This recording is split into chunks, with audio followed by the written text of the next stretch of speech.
I've been telling you for years that Panama is a tax-friendly country, particularly for people who want to be in the same time zone in and have access back to North America. But there was always one challenge. Panama has been notoriously difficult at actually finalizing giving people citizenship there. But that may be about to change. I'm going to give you the latest update from our R&D team. Here's a very important thing to know when it comes to citizenship by naturalization, is that a country will set a timeline of how long you need to live in the country before you can apply for citizenship. And the key word is apply. One example that I've given you from some of our vendors in the country of Malta is that while Malta claims you can apply for citizenship after 5 years of living there, in practice, it's closer to 18 years if you want to by naturalization. So there's two programs in Malta. But you can apply that same logic. You can apply, but you may not get it to other countries. Now, some places are pretty efficient. One I've talked about more recently is Ireland. It's tax-friendly, it's English-speaking, it's developed. It's probably a soft landing for a lot of folks.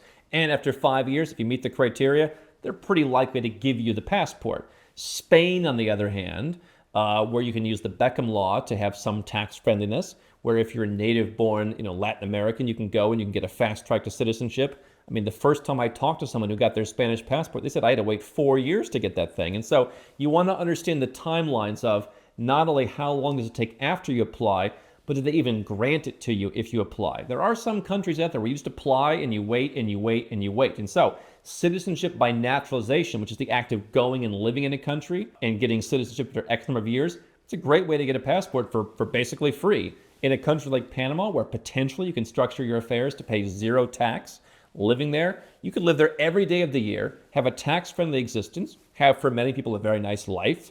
It's a relatively developed place. And you could be working on that clock towards citizenship. And yet, here's what happened. I mean, I first started talking about this about 10 years ago because we had expats who were living in Panama. They came to our original event. We host an event now every year called Nomad Capitalist Live. We get people together. And these expats living in Panama said, no one's getting their citizenship, Andrew. People are applying. And the law in Panama is the president has to sign off on everyone's citizenship. Now, in some countries, the president can grant citizenship to anyone that they want. Not in every country, but in some. France, for example, they've given citizenship. Oh, thank you for saving an infant falling from a burning building. Oh, we're going to give you citizenship because the president just wants to. But in Panama, the law is the president has to sign off on every citizenship. And you can imagine that's quite a stack of papers for all the foreigners living in Panama who would like to be a citizen. Well, now our R&D team has come to me and said, we think that's changing. Here's what they tell me. We dug beneath the headlines, and here's their report. Actually, the fact that people can't get Panamanian citizenship by naturalization is becoming a misconception. Not only do I personally know many people who've obtained their Panamanian citizenship, but the issue comes from the fact that the final step of naturalization requires the president's signature. And unfortunately, the former president decided not to sign any naturalization documents. So that kind of speaks to, hey, you can apply for citizenship. And listen, we can all make mistakes on thinking a country was granting citizenship and then one day a guy just decides to stop signing. No issue with that. I'll see companies where they say, hey, get this second passport. You're entitled to apply for a US B1, B2 visa. Anyone can apply for a US B1, B2 visa. Getting that second passport has no bearing on whether you'll be approved unless it is a visa waiver program country. Maybe that'll help you, but that's not a visa. It's a visa waiver. So I think there's some sleight of hand around can you apply. The issue here was at some point we all had to realize, hey, this president isn't signing naturalization documents. The system is changing. It's not working. Now, here's the report from the R&D team. The current president has resumed the signing of naturalization documents. There is a huge backlog, but the current president has indicated his intent to get things moving again. So how long does that take? We don't know. One of the things that I've told you, and this is somewhat just reading the tea leaves than it is an explicit fact, is when you go to, let's just take Ireland, just I mentioned Ireland. It's pretty by the book there. And I think even a country like Germany, even more by the book. Did you learn the German to the C1 level? Did you spend 8 years and you had to spend X number of days? Okay, maybe now it's 5 years. Okay, all right, fine. Okay, you met the criteria. In you go. Like, why would we disapprove you? When you go to countries, particularly some of those that are more tax friendly, in some of these islands and some of the more tropical locales, there might be a bit more of a laid back approach to how long will it take us to sign the naturalization documents. Or in some countries in South America, it's more of like a civil law approach where citizenship has to go through a judge. And it's like, I kind of like this guy, or I kind of don't like this guy. So you have to kind of understand the process for getting people actually approved for citizenship. But the report is in Panama, and it will remain to be seen. So let's see what happens. But the current president has resumed the signing of naturalization documents, and hopefully eventually that backlog clears.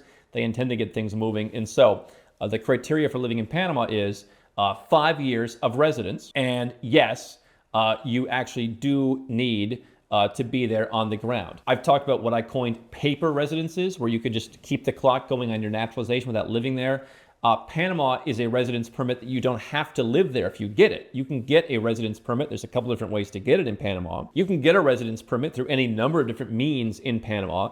You don't have to live there really at all. Probably pretty low, because they are clear. We want you to be living here if you want to qualify for naturalization. So difference in getting a residence permit is a plan B. Panama has no problem with you getting a residence permit and not going there, not living there. But they do want to grant citizenship generally to people who actually do live there. Now, I'm going to tell you why Panama could be an option for you. And if this pans out and citizenship comes back on the table, this could be a better option for you.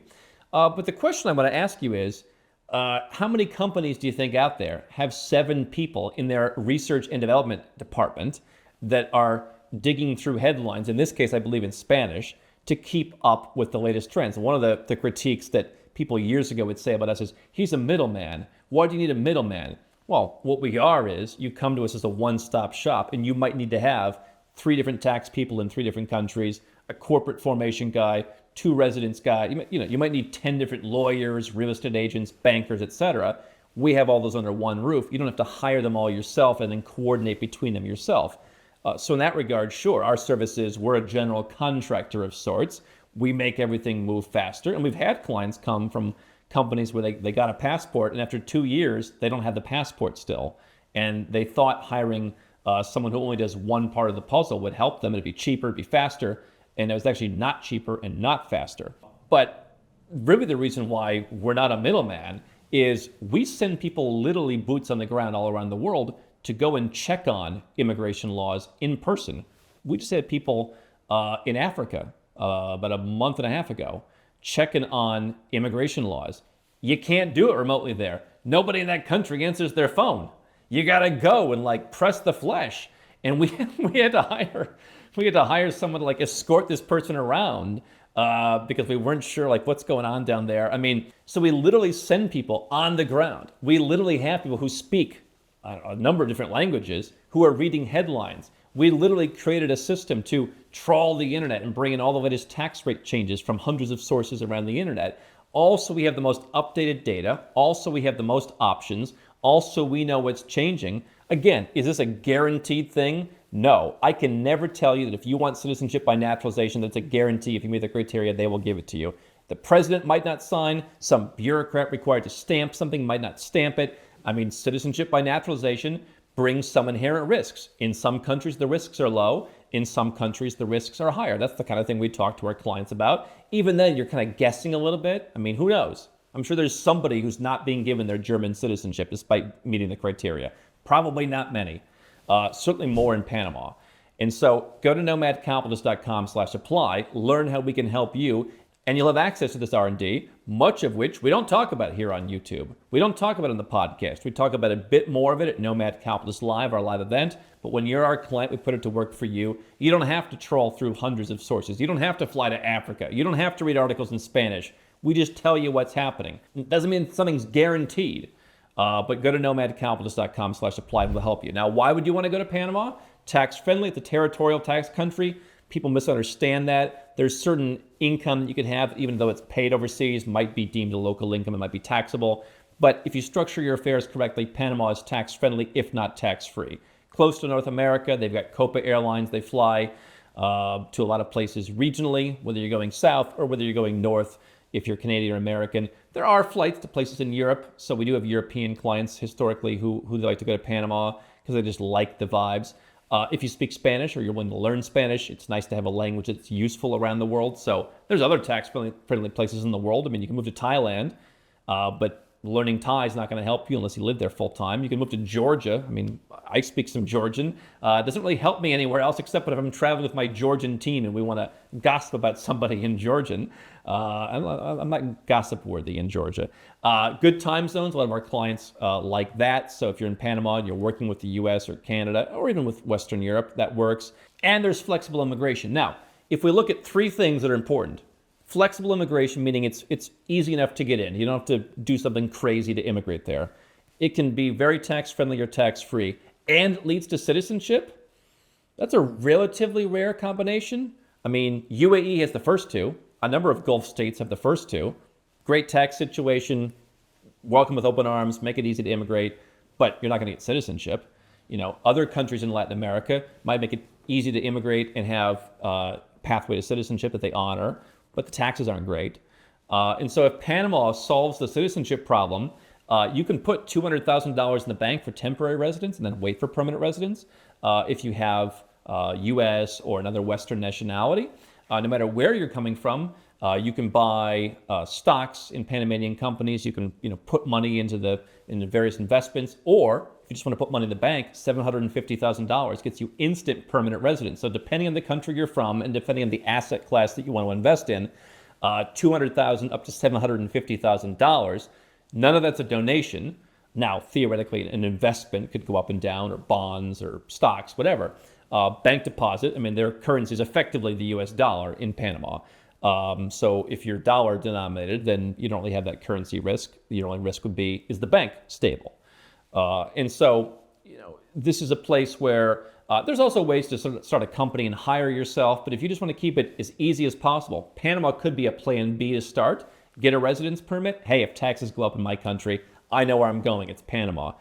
And then you can move there later, or you can move there directly. But whenever you move there, if these changes happen, 5 years of you living there, the majority of the time, the clock is ticking, and you can then apply for citizenship. Now, it'll remain to be seen what the timeline is going to be if and once this backlog is cleared. Is it going to be 6 months from when you apply, a year from when you apply, 2 years? Is it going to be Spain, like 3 or 4 years?